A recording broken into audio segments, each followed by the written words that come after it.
Welcome to Influential Entrepreneurs, bringing you interviews with elite business leaders and experts, sharing tips and strategies for elevating your business to the next level. Here's your host, Mike Saunders. Well, hello and welcome to this episode of Influential Entrepreneurs. This is Mike Saunders, the Authority Positioning Coach, and today we have with us Chuck Swoboda, who is the author of The Innovator's Spirit. He's the host of the Innovators on Tap podcast and a Forbes contributor. Chuck, welcome to the program. Well, thanks, Mike. It's good to be here. Yeah, I'm reading over your bio, and you've led quite the past running companies and bringing in disruption. And I love that concept of disruption and innovation, because sometimes people might think disruption is a bad thing because we've disrupted something, but it can really bring a good breath of fresh air to an industry or to a company. So give us a little bit of background on yourself, and then let's start talking about your book, The Innovator's Spirit. Yeah, so I'm an engineer by training and started my career out in Silicon Valley with Hewlett-Packard. And then 4 years into that, I was getting frustrated with big company life, and I joined a startup called Cree. And so when I moved to North Carolina in 1993, I joined a company with about 30 people and $6 million in revenue. And over the next 25 years, we took that to a little over $1.6 billion and 7,000 employees around the world. And it was an amazing experience, a lot of incredible people along the way that made that happen. But, what was interesting about it is, when you started as that little company, innovation was our only strategy. We were trying to develop technology against giant global companies. And so the only chance we had to be better or different was to innovate. And so that's really what led me kind of to learn what I'm trying to describe in the book. And it truly is a learned experience. It is what I'm trying to describe is what I saw actually work, and honestly, what I saw in other companies we competed with not work. Yeah. Well, I feel like the word innovation can be really misinterpreted because people think that it might be some, brand new thing. But in reality, there's an element of innovation that is like a new twist on a current thing that makes that current thing a better thing. Is that some of what you have found in your experience as well?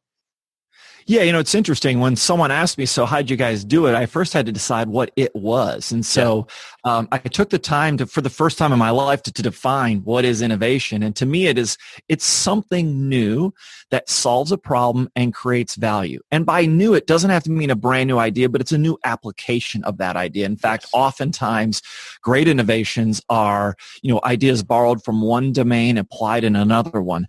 But the trick is, so often we focus on the new part, and in my experience, new was relatively easy. It was the solving a problem and creating value. That's what really most people, I think, they don't go far enough, they get it wrong, or they just don't understand what that part takes. And so that's really where my focus was and what I'm trying to get at. And that's what led me to this idea that, we use the word innovation, but it almost feels like it's a buzzword, right? The more people say it, the less they do it. And I think it's because we think it's something you do, but it actually starts with how you think. And so really my whole perspective on this is what made us good at this at Cree wasn't some tool we used or some process we followed. In fact, it really came down to mindset. And so that's what the book's about. Well, let's jump into that because I think that I've not done this, but if we Googled innovation or looked on Amazon for books on innovation, yours is not the only one. So what sets yours apart? And maybe it is the fact that you take a mindset approach. So let's go a little bit deeper on what sets your book apart from others in the space about innovation. Yeah, so, it really does start with this idea that it's about a mindset, not a tool set. It's really a people problem. I think what happens is that, when before I wrote the book, I said, I don't think I know a lot about this. It's just something we did. It's not something we talked about. And I went out and looked for books on innovation. And I would say the majority of them are around this idea of process or management. And the aha I had is that if you're really good at management, you're generally pretty bad at innovation, because fundamentally what management is about is getting people to follow a best practice or a known rule or a process to try to deliver some predictable outcome. That's success. And it's a really important thing to be able to do in many organizations. But innovation is doing something that hasn't been done before. It's not in that normal distribution.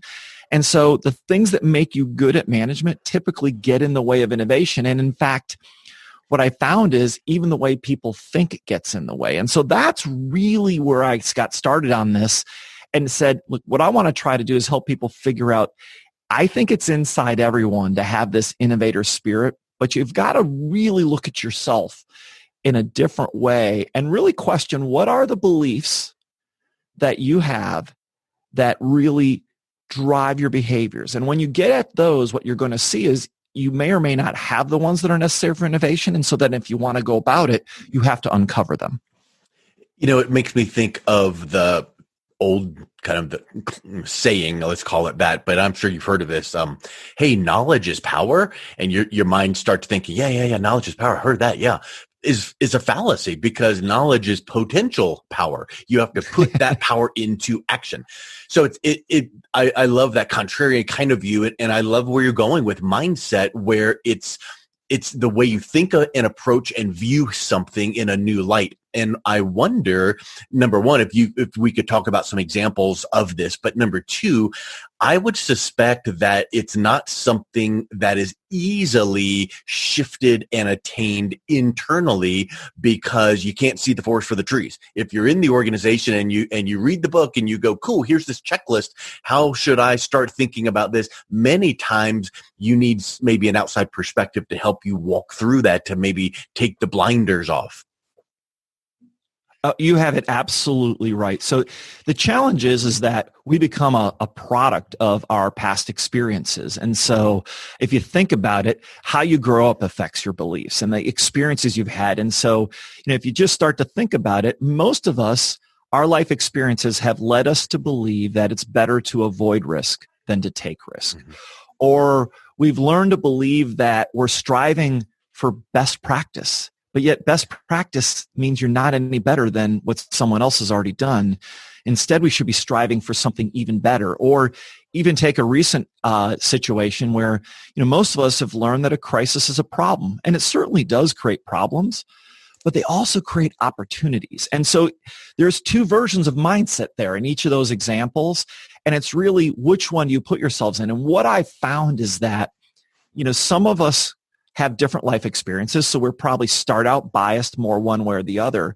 But if you do want to go about changing that, let's say you've worked in a large organization and you're a great manager, then you're going to have to actually put yourself in some different situations and actually experience different things that allow you to start to believe things. So, an example it might be is that, most of us wait a long time to test an idea, try to make it perfect, and then we want to put it out there. No, take a half-baked idea, put it out there, and what you start to discover is, wow, I learned a ton from that.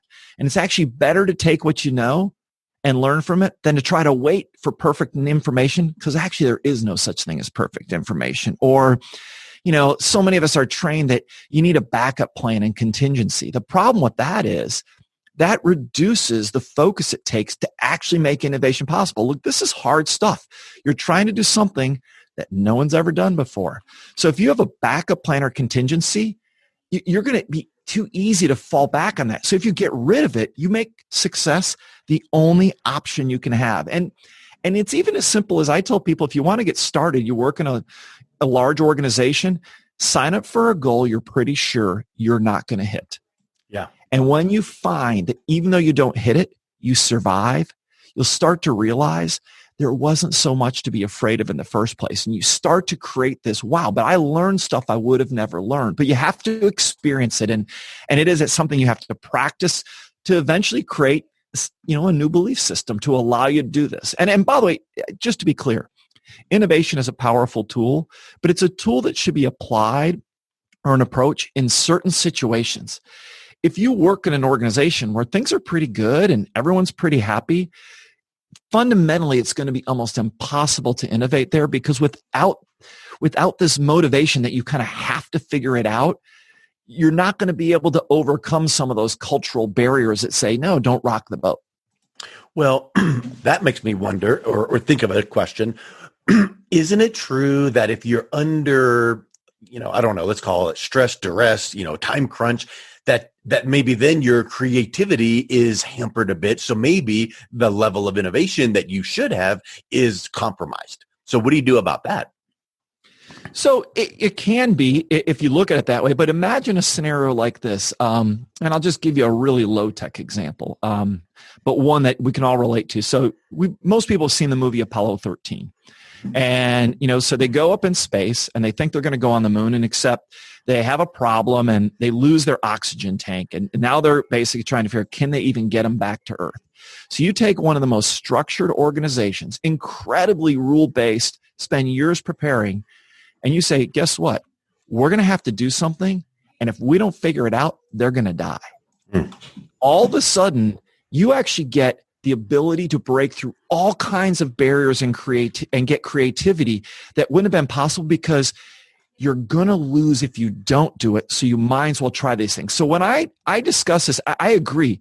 You can get under pressure. You can get myopic. You can overly focus on things.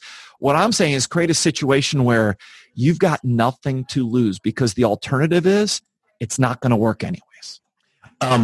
Yeah, and again, what you just said ties right back to that M word you were talking about, mindset. Yes. Yeah. And there's a psychology to this. There is actually our brains, as you do, I did some research on, what the psychology of this is. Our brains are wired to believe that sameness equals safety and change equals danger. Well, if you create a situation where you rip that apart, all of a sudden sameness equals danger and change equals opportunity. And that's the dynamic you're going for.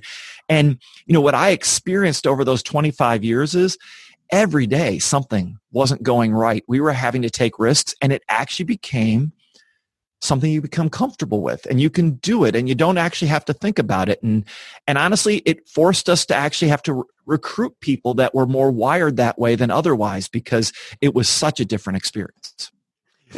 How do you think the example of Cortez burned the boat relates to that? Because I think there could be like a little, correlation there as well. It's actually one of my favorite examples. It's in the book. Oh, neat. So, I think that, he basically created a situation where they were going to fight to survive, right? So the boats are off. They've sunk them. They have their supplies. But if they don't fight their way to the goal, they're completely out of luck. And so I think there's something to that. Now, I don't think it has to be life or death. Yeah. But I do think in organizations, those moments can be created. And part of it is making everyone get really honest about the fact that the status quo doesn't work anymore. And I think that's a key thing. You have to fundamentally believe that whatever you're doing today can be done better. And if you start there, it's much easier. The moment you say, yeah, but maybe what we have now is good enough, it's going to get in your way. Yeah, and what you just said, status quo is not good enough anymore. Let's kind of wrap up with this thought. At the time of this recording, we're in the middle of the COVID coronavirus situation, and no one knows when it's going to end. Everyone is shifting and pivoting and virtual and either being frantic or getting really innovative. So let's talk about how innovation can thrive, should thrive during this time and moving forward, because when we get the all clear from the powers that be that we can now reemerge, the world that used to be is not going to be exactly the same. Nobody knows all the ramifications, but I think innovation and creativity and pivoting are a big piece of this. Absolutely. And I think what you're going to see is this is one of those moments, and we've seen them before. If you look at any crisis, whether it be the financial crisis back in 2007, 2008, you look at the dot-com bubble bursting, or just go back to even to the Great Depression, each one of them leads people to be forced into situations where they're going to try ideas and embrace things they otherwise wouldn't. And in this current situation, this idea of living in a virtual world, what we're doing today and what everyone else is, it's already moving industries. If you look at higher education, there is an industry that we've been talking about putting online education in place for years. Yeah. And I know you have some experience with that, but I happen to have sat on the board at Marquette for over 12 years. And the big traditional universities really have been relatively slow. Well, So they took an idea that they said would take them 5 to 10 years to fully embrace, and they did it in 7 days. Wow. Yeah, right. Because they were forced they had to. no choice. Like, the entire higher ed business is now online. Now, I don't think we're going to get rid of in-person education, but I think what we're going to find is the new normal has a lot more of these tools that we're going to embrace. Think about telemedicine. Same idea, right? It's been around a while, but people are really using it now. I don't think we're going to go back to where we were. We'll find some new middle ground. Even the conference business, as someone who's coming out with a book, I had originally planned to do a whole bunch of events. They're gone. But I'm now getting calls to do virtual events. And if you start to think about a virtual event, it may actually have a market that's bigger because, so much of what drives business is about reducing the friction between you and your customer. Well, the fact is it's a lot easier to get 5,000 people to a virtual event than it is to an in-person one. Or it's easier to get 5,000 to a virtual event than 500 to a live one. Yes. So my point is, so you can engage larger groups of people. And, what we're seeing is that, look, in the last few weeks, I've been to not only virtual meetings, I've been to virtual seminars, I've been to virtual happy hours. And you start going, more people come to that than they did the other one. You start to go, wow, there's some different dynamics at work. And so I'm not suggesting virtual replaces in-face human interaction. We're going to still need that. But I think we're going to end up in a different place where it looks. And so that to me that's what this moment creates, is that, look, it is absolutely creating problems for many people, and I want to be sensitive to that. But you know what? We can't change that. We can only adapt and look for new opportunities, and that's really the message. Yeah, I love it. Love it. We could talk for hours on that one piece right there alone, but let's wrap up with what's the best way that people can reach out to you, connect with you, and pick up a copy of your book? So the book is available right now on Amazon and Barnes & Noble at The Innovator Spirit. But if you want to get in touch more with me, I have a website, chuckswoboda.com. And there you can hear about not only the book, but the writing I'm doing for Forbes, as well as my podcast called Innovators on Tap. And then if you want to follow me on social media, I'm at the Chuck Swoboda on Twitter and Instagram. And I'm also pretty active on LinkedIn. Well, Chuck, thank you so much for your time. It was really great talking to you today and learning about innovation, and appreciate all the work that you're doing. Well, thank you for your time and doing this podcast. It's a great effort for everyone. Thank you. You've been listening to Influential Entrepreneurs with Mike Saunders. To learn more about the resources mentioned on today's show or listen to past episodes, visit www.influentialentrepreneurssradio.com.